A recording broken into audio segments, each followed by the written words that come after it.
Assalamu alaikum everyone. Hope you're all fine. Stay home, stay safe. So this is your physics teacher, and first of all I would welcome you all to grade 8. And today we are going to discuss the first chapter of physics, which is named as physical quantities and measurement. As the name indicates, we are going to study physical quantities and how do we measure those physical quantities in this chapter. First of all, I will show you what you are going to learn in this chapter briefly, then we will go to the detailed introduction of physics. So first of all we will see the role of physics in science, क्योंकि physics science की ही एक branches में से है और हम ये देखेंगे कि फिज़िक्स एज अ साइंस हमारी लाइफ्स में किस तरह से इनोवेशंस और फैसिलिटीज़ लेकर आती है और क्या रोल प्ले करती है. Next we are going to study physical quantities which are based in derived quantities. Physical quantities basically वो क्वांटिटीज़ होती हैं जो मेजर की जा सकती हैं, जिनकी मेजरमेंट पॉसिबल होती है. So of course we will discuss these physical quantities in this chapter, and then we will discuss the units of system international कि किस तरह से हम different physical quantities को एक internationally system assign करते हैं जो पूरी world में use होता है. Then we will discuss prefixes, scientific notations and measuring instruments. Measuring instruments वो इंस्ट्रूमेंट्स हैं जो हम डिफरेंट तरह की फिज़िकल क्वांटिटीज़ को मेजर करने के लिए यूज़ करेंगे. And then we will see what significant figures are and how do we round off those significant figures. So this is just a brief overview. We will discuss each and every topic in detail, so you will learn better there.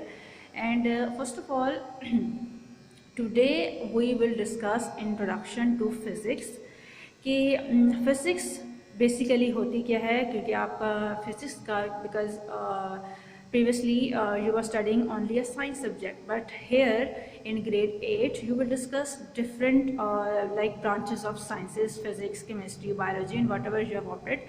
So physics is one of the branches of science. Science के अंदर ही एक branch physics है और हम ये देखें कि वो कैसे उसका ओरिजिन क्या है, वो किस तरह से उस पर स्टडीज़ हुई और क्या डिफरेंट टर्म्स हम उसके अंदर यूज़ करते हैं, कौन कौन सी ब्रांचेस हैं फिज़िक्स की. सो जब भी मैं एक एग्जांपल से स्टार्ट करती हूँ, जैसे हम we have been listening from our elders के शुरू में जब बहुत ज़्यादा एडवांसमेंट और इतनी ज़्यादा टेक्नोलॉजी नहीं थी, तो जैसे तब मैच स्टिक्स वगैरह भी नहीं थी, तब बर्नर्स भी नहीं थे कि हम एकदम से आग जला लेते थे. शुरू में ये कॉन्सेप्ट था कि हम पत्थर से आग जलाया करते थे. सो दैट वाज ऑब्जर्वेशन कि लोगों ने पहले ऑब्ज़र्व किया कि किस तरह से कौन सी चीज़ों से वो फायर को क्रिएट कर सकते हैं. देन उसके ऊपर एक्सपेरिमेंट्स करके हम उस चीज़ को आगे लेकर चलते हैं, क्योंकि कोई भी ऑब्जर्वेशन साइंस तब तक नहीं बन सकती जब तक आप उस पर एक्सपेरिमेंट ना करें. ठीक है, तो डिफरेंट लेबॉर्ट्रीज़ में ये एक्सपेरिमेंट्स परफॉर्म किए जाते हैं ताकि हम उस ऑब्जर्वेशन को जो हम सेंसेस के थ्रू जो जनरली हम ऑब्जर्व कर रहे हैं वो वैलिड हैं या नहीं, ये हम एक्सपेरिमेंट्स के थ्रू प्रूव करते हैं. और जब कोई भी ऑब्जर्वेशन एक्सपेरिमेंट के थ्रू प्रूव हो जाए तो देन इट बिकम्स साइंस. उसके बाद जैसे नीचे मैंने साइंस को डिफाइन भी किया हुआ है, you can see here.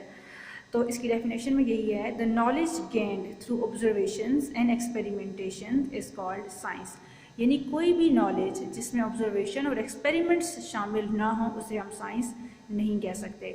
First of all हम किसी एक चीज़ के ऊपर ऑब्जर्व करते हैं, ठीक है, फिर अपनी ऑब्जर्वेशन को प्रूव करने के लिए हम उस पर एक्सपेरिमेंट्स करते हैं, डिफरेंट तजर्बे किए जाते हैं लेबॉर्ट्रीज़ में.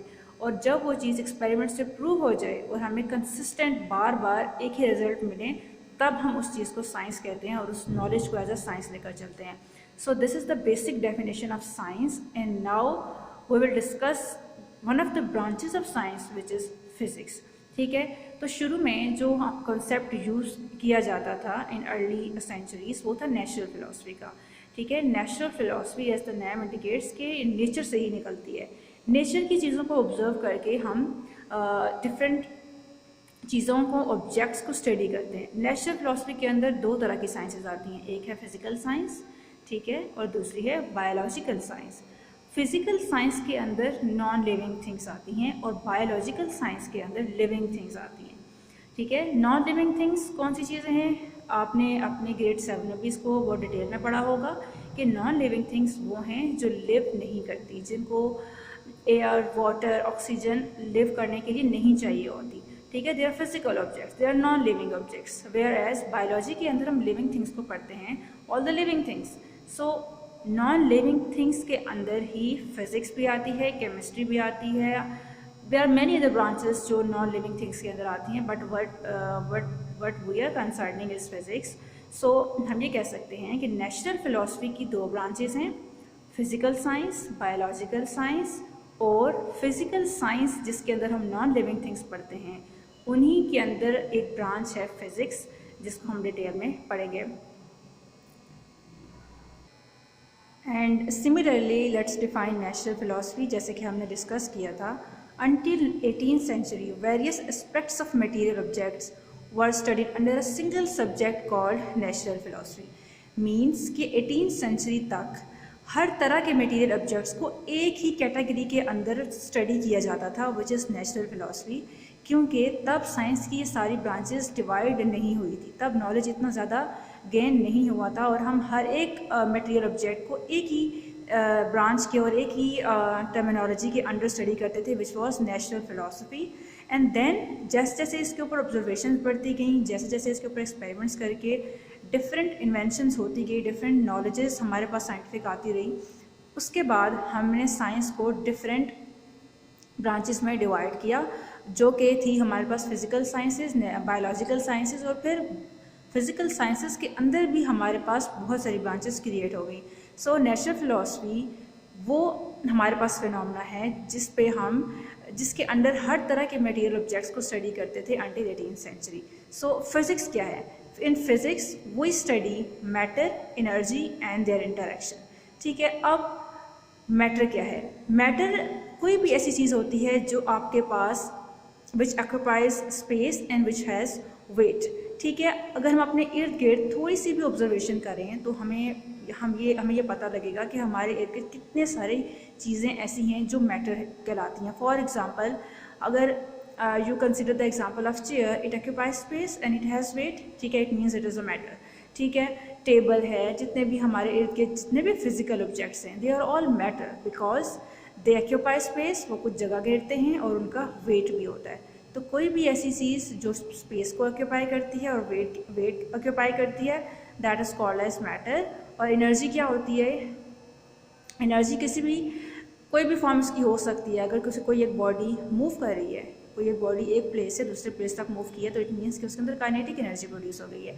और अगर आप उसकी पोजीशन को चेंज कर रहे हैं, उसकी हाइट को चेंज कर रहे हैं, सो वो उसकी पोटेंशियल एनर्जी हो जाएगी। So whenever we study matter and energy, और फिर हम ये देखें कि उनका आपस में इंटरेक्शन क्या है, that is called as physics. For example, car is made on the principle of physics. So car अगर देखा जाए तो वो एक मैटर है, क्योंकि वो जगह भी ऑक्यूपाई करती है और उसका वेट भी होता है।